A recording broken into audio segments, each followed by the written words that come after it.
Welcome to only IAS. स्वागत है आप सभी लोगों का प्रीलिम बूस्टर न्यूज डिस्कशन में। आज 22 नवंबर 2022 है, तो आइए देख लेते हैं कैसे कौन से इंपॉर्टेंट आर्टिकल्स हैं जो आज हमें कवर करने हैं।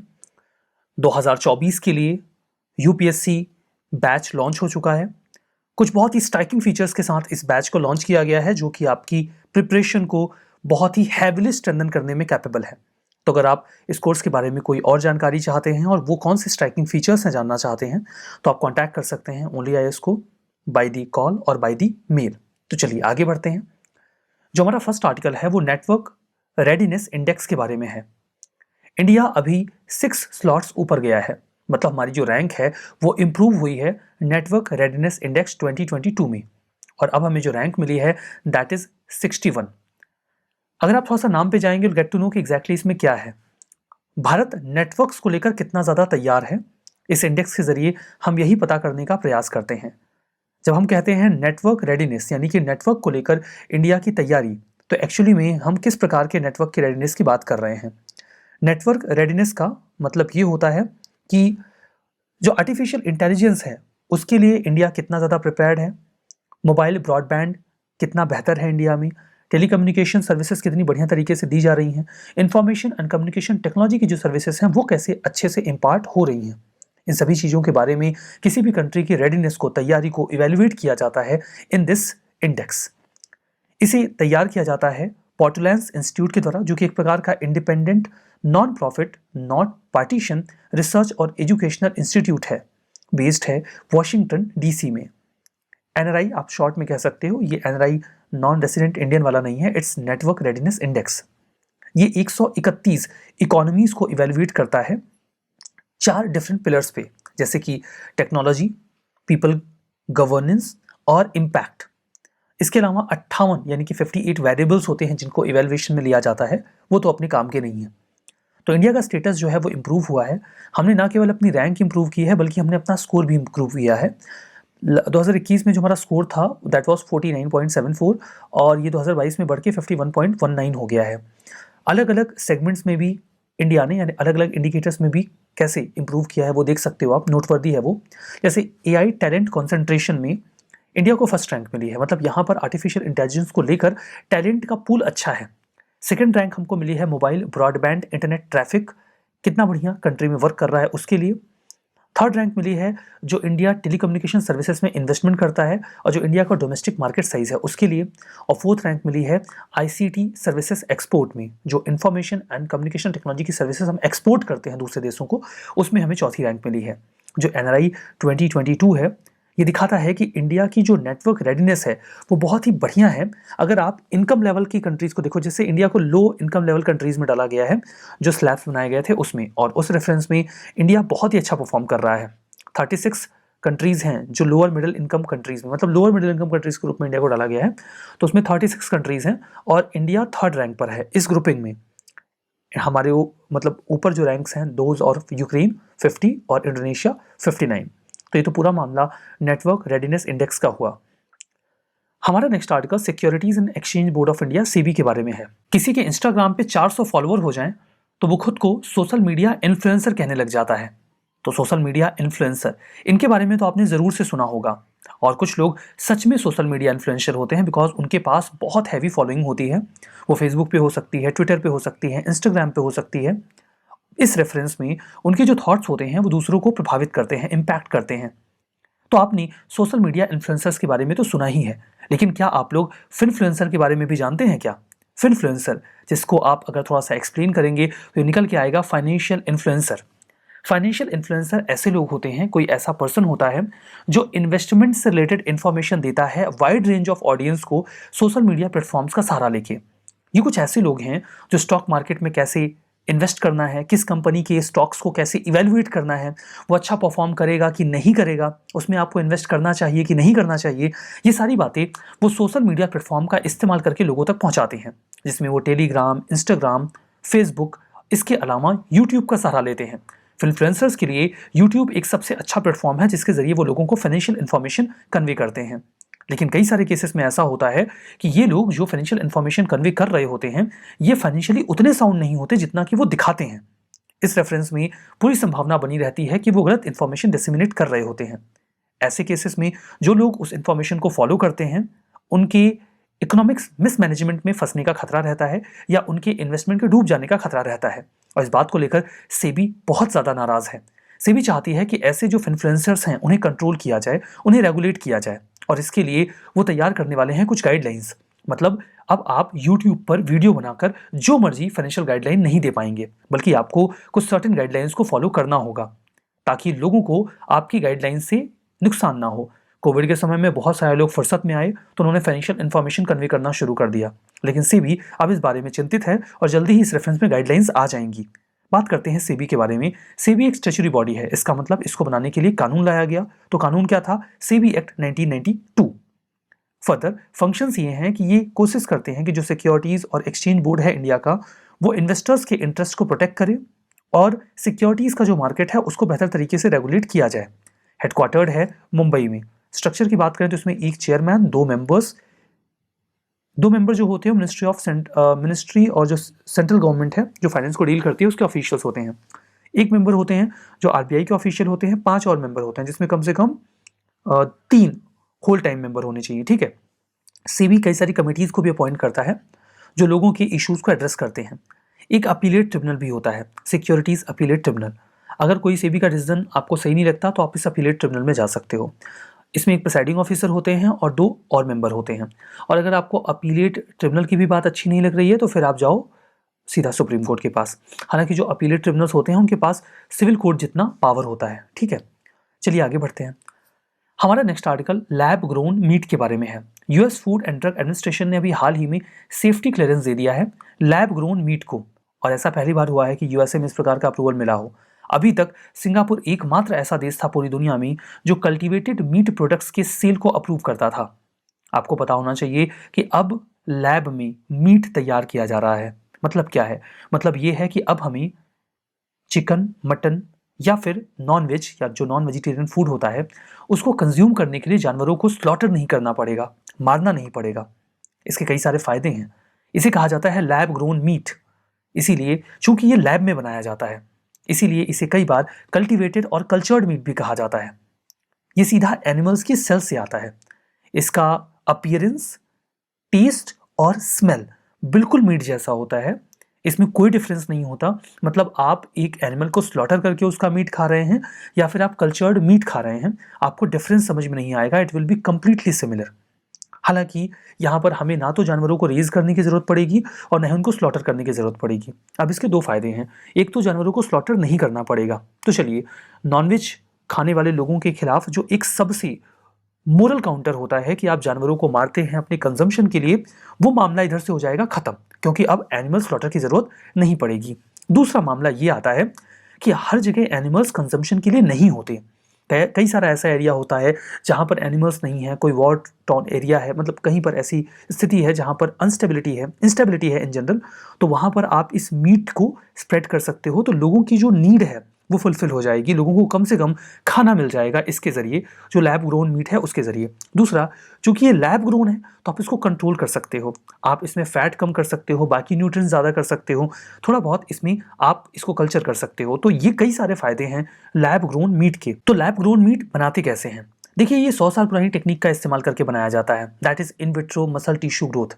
मतलब लैब के अंदर जो मसल के टिश्यूज हैं उनको ग्रो करवाना। इसमें सबसे पहले तो हम high quality live stock animals उठाते हैं, वो गोट हो सकता है, चिकन हो सकता है। हम उनके सेल्स को निकाल लेते हैं, ऐसे सेल्स को जिनके पास खुद को मल्टीप्लाई करने की कैपेसिबिलिटी हो और वो डिलीशियस मीट फूड प्रोडक्ट्स में कन्वर्ट किए जा सकते हों। उसके बाद उनको क्लीन और कंट्रोल एनवायरनमेंट में डाला जाता है और उनमें एसेंशियल न्यूट्रिएंट्स डाल दिए जाते हैं ताकि वो आसानी से आगे बढ़ सकें।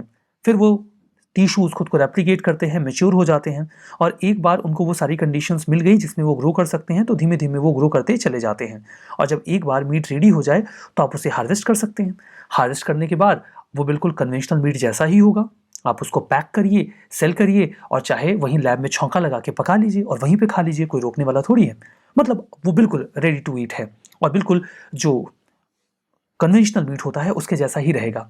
तो जो लैब ग्रोन मीट है उसके कई सारे फायदे हैं। एनिमल्स को हमें नहीं मारना पड़ेगा, फूड की एक्सेसिबिलिटी बढ़ेगी, ये प्रोटीन, विटामिन और मिनरल्स में काफ़ी हाई होंगे, फैट और कोलेस्ट्रॉल को इसमें कंट्रोल किया जा सकेगा कन्वेंशनल मीट की तुलना में। ये कई सारे फायदे हैं लैब ग्रोन मीट के। हमारा नेक्स्ट आर्टिकल रिव्यू पिटीशन के बारे में है। हाल ही में राजीव गांधी जी की असैसिनेशन यानी कि हत्या में शामिल 6 लोगों को फ्री कर दिया गया है जो कन्विक्ट थे। अब इस रेफरेंस में गवर्नमेंट की ओर से सुप्रीम कोर्ट के पास एक रिव्यू पिटीशन डाली गई है। रिव्यू पिटीशन का मतलब यह है कि सरकार चाहती है कि सुप्रीम कोर्ट इस अपने जजमेंट को रिव्यू करे कि क्या जो जजमेंट उन्होंने दिया है वो सच में सही है। तो क्या सुप्रीम कोर्ट ऐसा कर सकता है? ऑफ कोर्स कर सकता है। आर्टिकल 137 ये सुप्रीम कोर्ट को अधिकार देता है कि वो अपने खुद के जजमेंट या ऑर्डर को रिव्यू कर सकते हैं। ये राइट उनके पास है। इसके अलावा इसका लीगल बेसिस, यही लीगल बेसिस बन जाता है रिव्यू पिटीशन का। चूंकि सुप्रीम कोर्ट के पास अपने डिसीजंस को रिव्यू करने का राइट है, तो आपके पास रिव्यू पिटीशन डालने का राइट है कि आप सुप्रीम कोर्ट से कहो कि आप अपना डिसीजन रिव्यू कर लीजिए। रिव्यू पिटीशन को लेकर जो रूल्स हैं वो आर्टिकल 145 के क्लॉज ई में मिलेंगे आपको, जहां पे ये कहा गया है कि सुप्रीम कोर्ट ये बता सकता है कि रिव्यू पिटीशन के लिए क्या रूल्स होंगे। आर्टिकल 145 क्लॉज ई का इस्तेमाल करके सुप्रीम कोर्ट रूल्स 1966 को बनाया भी गया, जिसमें बताया गया कि रिव्यू पिटीशन के क्या रूल्स होंगे। जो रूल्स होंगे वो क्या हैं? उनमें पहला तो रूल ये है कि जो भी जजमेंट आया है, प्रोनाउंसमेंट हुआ है, उसके 30 दिन के भीतर आपको रिव्यू पिटीशन डालना होगा। 30 दिन क्रॉस करके फिर आप रिव्यू पिटीशन नहीं डाल सकते। दूसरा कि डेथ पेनल्टी के केस को अगर छोड़ दिया जाए तो बाकी जो भी रिव्यू पिटीशंस होंगे उन्हें जजेस के द्वारा सर्कुलेशन में सुना जाएगा, उनके चैम्बर्स में। Open court hearing review petition में नहीं होती। जो लॉयर्स होंगे वो अपने आर्ग्यूमेंट्स रिटन फॉर्म में देते हैं, कोई ओरल आर्ग्यूमेंट नहीं होता। ये सारे रूल्स हैं। तो मैंने देखिए आपको पहला, दूसरा, तीसरा रूल बता दिया और बताता हूं। इन जनरल क्या होता है कि जिस जज ने जजमेंट दिया होता है वही उसे रिव्यू भी करते हैं। चौथा हो गया क्या ग्राउंड्स हैं। 4 तो मैंने आपको बता दिया रूल। क्या ग्राउंड्स हैं जिसके बेसिस पे आप रिव्यू पिटीशन फॉलो कर सकते हो या फाइल कर सकते हो। सुप्रीम कोर्ट के द्वारा कहा गया कि जो भी आप रीजन बता रहे हो वो बहुत ही नैरो होना चाहिए, यानी कि स्पेसिफिक होना चाहिए। बस आपको लग रहा है कि गलत है या इससे समाज के ऊपर बुरा प्रभाव पड़ेगा, this can not be the ground. ठीक है, ये ग्राउंड नहीं हो सकता कि इससे तो एक प्रेसिडेंट सेट हो जाएगा। नहीं, ये सब ग्राउंड नहीं हो सकता। आप स्पेसिफिक होकर बताइए कि क्या दिक्कत है, किस आधार पर आप चाहते हो कि रूलिंग को रिव्यू किया जाए। 2013 में सुप्रीम कोर्ट ने 3 ग्राउंड्स भी बताए कि आखिर किस आधार पर आप कह सकते हो कि आप अपना जजमेंट रिव्यू कर लो। पहला ग्राउंड कि कोई नया एविडेंस आपके पास आ जाए जो एक्चुअली में पिटिशनर की नॉलेज में ना रहा हो और उसे कोर्ट के सामने न रखा गया हो। आपको लगता है कि आपके पास कोई नया एविडेंस है तो आप रिव्यू पिटीशन डालो और उस एविडेंस को सामने रखो। हो सकता है जजमेंट बदल जाए। दूसरा, अगर आपको लगता है कि हाँ जजमेंट को प्रोनाउंस करने में कोई गलती की गई है, जो रिकॉर्ड किया गया है जजमेंट उसमें कुछ मिस्टेक्स हैं, आप उस मिस्टेक को हाईलाइट कर सकते हो और आपका रिव्यू पिटीशन एक्सेप्ट कर लिया जाएगा। या फिर कहा गया अदर सफिशिएंट रीजन। जब वो अदर सफिशिएंट रीजन कहते हैं तो इसका मतलब ये नहीं कि आप कोई भी रीजन बताओगे। इसका मतलब यह है कि कोई भी ऐसा रीजन जो ऊपर के फर्स्ट और सेकंड से मिलता जुलता हो। मतलब सुप्रीम कोर्ट ने काफी लिबरल अप्रोच ऑप्ट किया है और काफी ओपननेस दी है कि भाई देखो कोई और कारण भी हो सकता है जो पहले और दूसरे से मिलता जुलता हो, तो आप रिव्यू पिटीशन डाल दो, हम एक्सेप्ट कर लेंगे। तो रिव्यू पिटीशन के बारे में आपको डिटेल से जानकारी मिल चुकी है। अगर क्वेश्चन आता है होप आप कर लोगे। हमारा नेक्स्ट आर्टिकल रानी लक्ष्मीबाई जी के बारे में है। प्राइम मिनिस्टर ने भी हाल ही में उनके 187th बर्थ एनिवर्सरी पर उन्हें याद किया। बात करते हैं रानी लक्ष्मीबाई के बारे में। ये बहुत ही ग्रेट वॉरियर रही हैं जिन्होंने 1857 की जो म्यूटिनी हुई थी, जो फर्स्ट वॉर ऑफ इंडिपेंडेंस हुआ था, जो रिवोल्ट हुआ था, उसमें हिस्सेदारी दिखाई थी और बहुत ही बहादुरी के साथ लड़ी थी अंग्रेजों के खिलाफ। मणिकर्णिका तांबे के रूप में इनका जन्म वाराणसी में हुआ था। इनका विवाह गंगाधर राव नावलकर जी से हुआ जो कि झांसी के महाराजा थे और उसके बाद उन्हें नाम मिला रानी लक्ष्मीबाई। रानी लक्ष्मीबाई और गंगाधर राव उनका अपना कोई नेचुरल सन नहीं था, तो इस रेफरेंस में उन्होंने अपने कजिन के बेटे को अडॉप्ट कर लिया जिनका नाम आनंद राव था और बाद में उनका नाम दामोदर राव रख दिया गया। ऐसा कहा जाता है कि उन्हें एक स्लो पॉइजन दिया जा रहा था गंगाधर राव जी के द्वारा, क्योंकि अंग्रेज किसी राज्य को कब्जा करने के लिए उसके राजा को किसी भी टेक्निक से मारने का प्रयास करते थे, इसके पहले कि उसके पास नेचुरल हेयर आ जाए, क्योंकि तब उनके पास डॉक्ट्रिन ऑफ लैप्स के तहत उस राज्य को कब्जा करने का मौका मिल जाता था। तो खैर, जैसे ही वो अडॉप्ट करते हैं आनंद राव को, उनकी मृत्यु हो जाती है।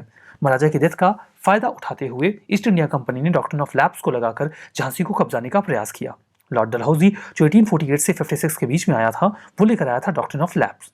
डॉक्ट्रिन ऑफ लैप्स केवल हिंदू स्टेट्स पर एप्लीकेबल था, क्योंकि हिंदूज में ही प्रीमोजेनिचर की प्रथा होती है। प्रीमोजेनिचर का मतलब ये होता है कि जो बड़ा बेटा होगा वही गद्दी पर बैठेगा। मुस्लिम स्टेट्स में ऐसा कोई प्रावधान नहीं है, वहां पर उससे छोटा बेटा भी गद्दी पर बैठ सकता है। इवन वहां तो वुमेन भी गद्दी ले सकती हैं, जैसे कि आपने रजिया सुल्तान का नाम सुना ही होगा। लेकिन हिंदूज में ऐसा नहीं होता, ना तो वुमेन थ्रोन पे जाती हैं और ना ही जो दूसरा बेटा है वो गद्दी पर जाता है। इन जनरल यह है कि बड़ा बेटा गद्दी पर जाता है, बड़ा बेटा नहीं है तो सिंगल है तो वो भी जा सकता है, लेकिन जो सन है वही गद्दी पे बैठ सकता है। Women can not take throne. तो उन्होंने इस चीज का फायदा उठाया और हिंदू प्रिंसली स्टेट्स को एक्वायर करने के लिए, कैप्चर करने के लिए डॉक्ट्रिन ऑफ लैप्स तैयार कर लिया।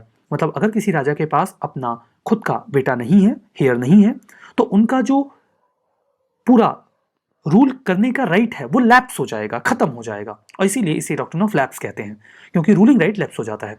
अंग्रेजों ने यहाँ पे प्राइवेट प्रॉपर्टी और स्टेट को अलग कर दिया। बोले प्राइवेट प्रॉपर्टी के ऊपर तो बच्चे का राइट रहेगा जो अडॉप्टेड है वो भी, लेकिन स्टेट के ऊपर नहीं रहेगा। तो इसके बाद उन्होंने दामोदर राय को एक्सेप्ट नहीं किया और पूरा झांसी का जो ज्वेल था उसे कब्जे में ले लिया और रानी को 60,000 की पेंशन डिसाइड करके कहा कि वो फोर्ट छोड़ दे। उन्होंने फोर्ट छोड़ने से मना किया और ये पूरा कन्फ्रंटेशन स्टार्ट हो गया, जिसमें बहादुरी से लड़ी और शहीद भी हुई। हमारा नेक्स्ट आर्टिकल वांगसोंग 17 के बारे में है। नॉर्थ कोरिया ने टेस्ट फायर कर दिया है एक बहुत ही massive Hwasong 17 intercontinental ballistic missile, ICBM है। ये बहुत बड़ा है, देख के इंसान डर जाए। वांगसोंग 17 ये nuclear armed north Korea's biggest missile है जो अभी तक की उसने बनाई है, सबसे बड़ी यही है। ये रोड मोबाइल है, रोड पे आप इसको लेके जा सकते हो व्हीकल में, लिक्विड फ्यूल है और इसका अगर आप डायमीटर देखोगे तो ये 2.4 एंड 2.5 मीटर का है। इसका टोटल मास अगर इसमें फ्यूल भर दिया जाए उसके बाद 80,000 से 1,10,000 kg के आसपास आएगा। ये कितनी दूरी तक फ्लाई कर सकता है? ये 15,000 किलोमीटर की दूरी तय कर सकता है और यूनाइटेड स्टेट्स को भी जाके अटैक कर सकता है, वही जो नॉर्थ कोरिया का टारगेट है। सोचिए हमारी अग्नि की जो रेंज है वो 5500 किलोमीटर है और इन्होंने 15,000 किलोमीटर के रेंज की मिसाइल बना डाली है। तो नॉर्थ कोरिया बहुत तेजी से खतरनाक बना रहा है खुद को। निश्चित तौर पे अमेरिका को घबराना तो चाहिए। आइए रिवीजन करते हैं। नेटवर्क रेडीनेस इंडेक्स, इसे telecom regulatory authority of India के द्वारा रिलीज किया गया है, शुद्ध रूप से गलत है। पोर्टुलेंस इंस्टीट्यूट ने इसे रिलीज किया, तो पहला तो हो गया गलत। सेबी स्टैच्यूटरी बॉडी है, 1992 में बनाई गई, सही है। आर्टिकल 137 सुप्रीम कोर्ट को खुद के जजमेंट को रिव्यू करने का अधिकार देता है, सही बात है। Doctrine of lapse Lord William Bentinck की एनेक्सेशन पॉलिसी थी, एकदम गलत है, ये लॉर्ड डलहौजी की पॉलिसी थी। वांगसोंग 17 चाइना, गलत है, नॉर्थ कोरिया। हमारा आज का ये सेशन यहाँ पे समाप्त होता है। बहुत बहुत धन्यवाद।